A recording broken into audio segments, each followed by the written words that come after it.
Karl had a treat in the week, didn't he? He couldn't believe his luck. We know Derren Brown. You know Derren Brown, the sort of magician, mind reader fella. It's more special than that. Well, called me up in town, said, "Do you mind if we bring along Karl?" He went, "Pleasure." Karl's very cynical, saying, "Well, he won't get into my head." Yep. Great, wasn't it? It was brilliant. He went, "Can I ask him questions?" I went, "Well, no, it's social." He went, "I'm not coming." I went, "Well," he went, "Well, I'll ask him, I want him to know how he did that trick when he said, you've got the winning ticket." I went, he's not going to tell you, he's a magician." He went, "Well, it's not worth it then, if I can't quiz him." But he came along. I still did though, didn't I? Got in there with the questions that the people wanted to know about. Yeah. Yeah, go on, what did you ask him and what did you find out? I said, how do you do that? I love the fact that the first half hour, me, Steve and Derren Brown were convincing Karl that he didn't see a ghost when he was 5. Yeah. And then we got onto the tricks. Yeah. Well, I mean, it will live in my mind. He won't get inside my head. Yeah. And he got inside your head magnificently, Karl, didn't he?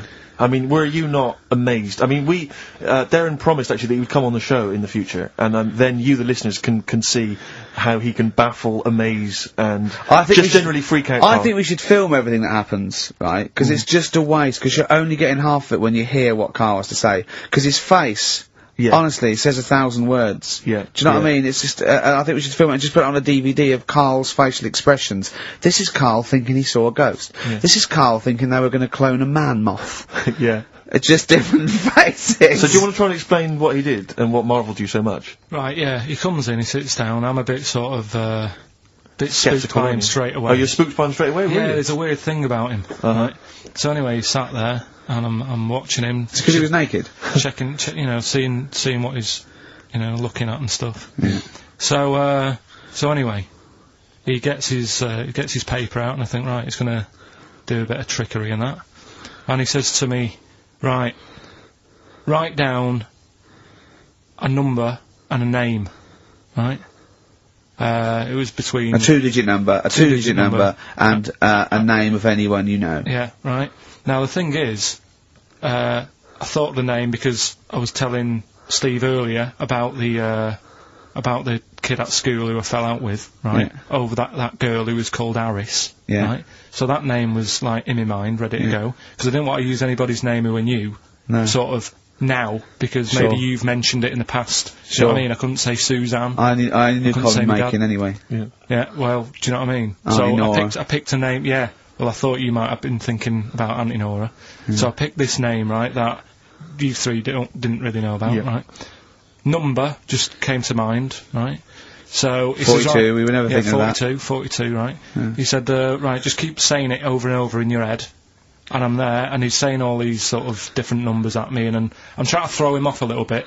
Every time he said a number that was nothing like 42, I was sort of smiling, looking a bit nervous. Yeah. Don't know if you caught that, right? I just, all I could see was you looking sort of blank. Oh, right. So I was doing stony that. face. He picked the wrong person when he said let your mind go blank, you'd realise he picked on the wrong person then. Right. So, you had to squeeze his head to get it going again. I said, Derren, if in doubt, he'll be thinking of monkeys. And Derren looked at Karl and he said, were you thinking of monkeys? He said, I tried not to and I thought of them more.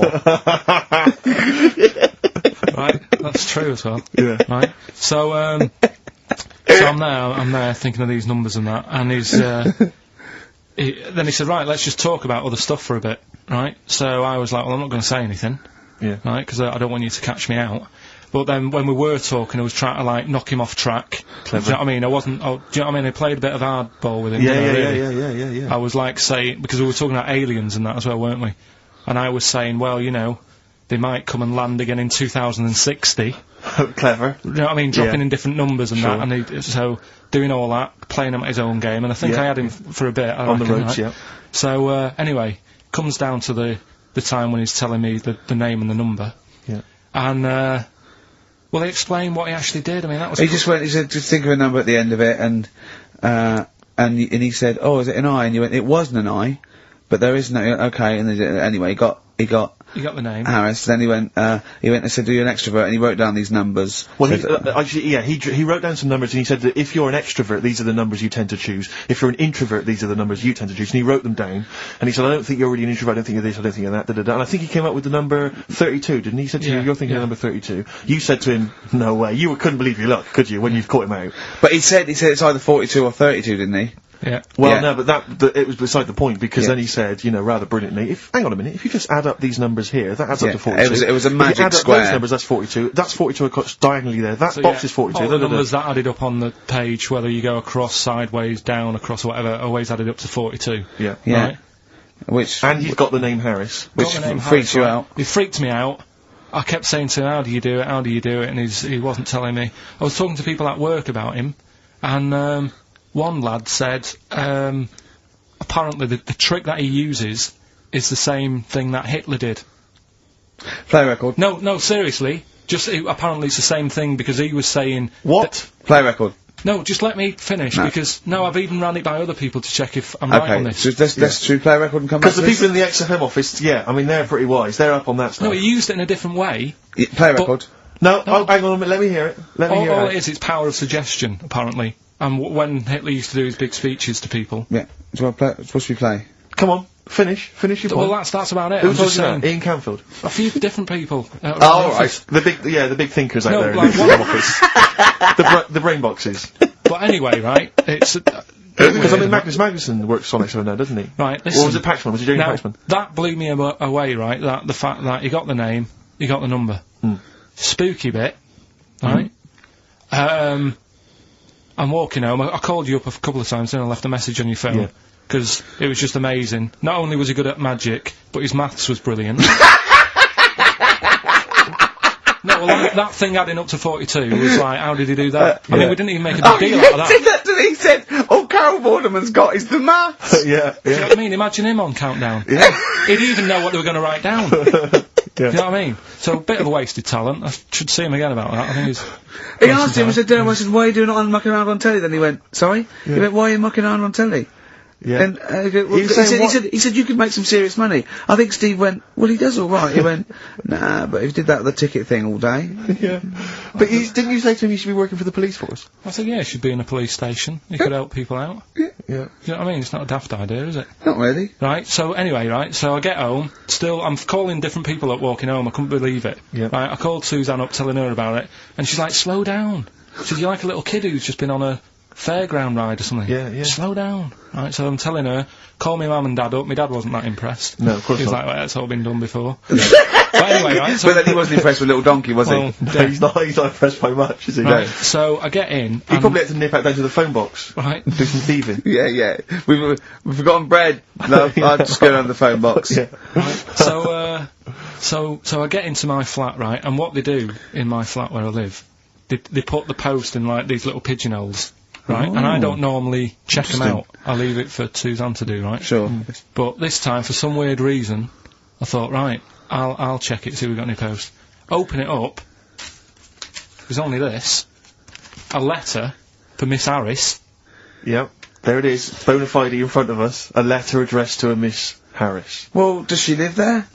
No, it's my address. She doesn't live there. Did she ever? Dunno. It doesn't matter. It's weird, isn't it? But we've never had. Normally, I think there was a guy who lived there called Yaki Shoki. Mr. 42. It was definitely wasn't an Harris, right? This is the first time we've had a letter for this woman. Yes. Right. But what are you claiming? Because Derren Brown himself admits that it is not paranormal, it is not supernatural, it is a trick. It's a trick. But he would say that, wouldn't he? Hitler said that. Play a record. Well, can we open this? No! It's illegal! No, but I'm thinking if it's a birthday card for someone's, like, 42nd birthday. Right. You can't open that letter. Go and put it back, or you cannot open that letter. Why not? You can't open someone else's mail, because you think Derren Brown's supernatural. What if we steamed it open? Then resealed it, no one would know. It's only a letter. You can't, yeah, you can, but I don't want any part of it. Carl, So I think you should open it. No, you open I'm it. not opening it. It's against the law. You should open it, Right, though. we won't open it then. They won't send you to prison. Look, forget it. You'll get off. Cure? Bit of cure. There's no cure, no.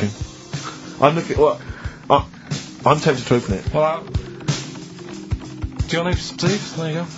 No, I'm not. No, I'm not going to open it. But I think you should definitely. Alright.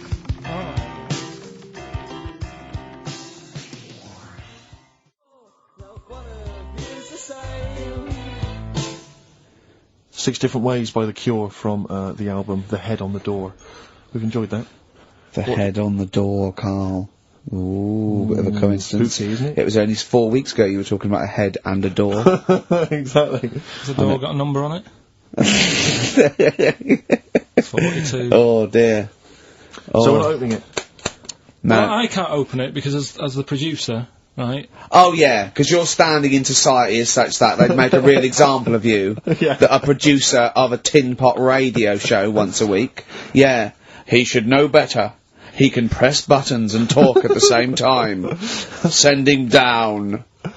They wouldn't try you in an adult court. You would Carl. get It away. wouldn't be You allowed. would get away with it. Just they'd hear you speaking for a little while, and the judge would end up squeezing your head and letting you off. It'd be like those people who train monkeys to break in. Do you remember down in South London? We talked about it in the past, and they were going around robbing stuff, and they trained them to do it. Yeah, think so they I did think it some those time, I don't think those monkeys would have got in trouble. It would have been the keepers. So, you know, I think XFM would probably take the rap. Will you open it? No, I can't be seen to open it. No, he's I'm a an writer award winner. director. Exactly. So am I. I can't be seen to open Oh, it. give it here then. Right, I'm having no part of this. That's against the law, but Right, I'm having no part of it. open it. Come on, you started now. Right. The thing is, right, if it's important, we can say maybe she's listening. But do you need the stress? What it could be anything. What are you going to say? What are you going to say? Oh, and if you are listening, Mrs. Harris, you have got gonorrhea. Call the clinic. Do you know what I mean? It could be anything. Oh dear. Oh well, I think my talk did well. What is it? It's the number 42 on there. Oh. What is it? Can you say? Be careful. What? Let me see what it is. What is it? Oh. Dear Sir, Madam, your periodical dental inspection is now due. Would you kindly contact the surgery to make an appointment?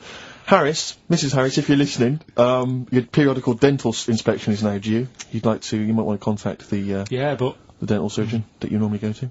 she could have a faulty tooth. 42. 42. 42. I don't believe it. 42. 42. Oh my god. God, that Derren's good. Isn't he? Derren Brown's good, isn't he? Oh dear. That's some blur then.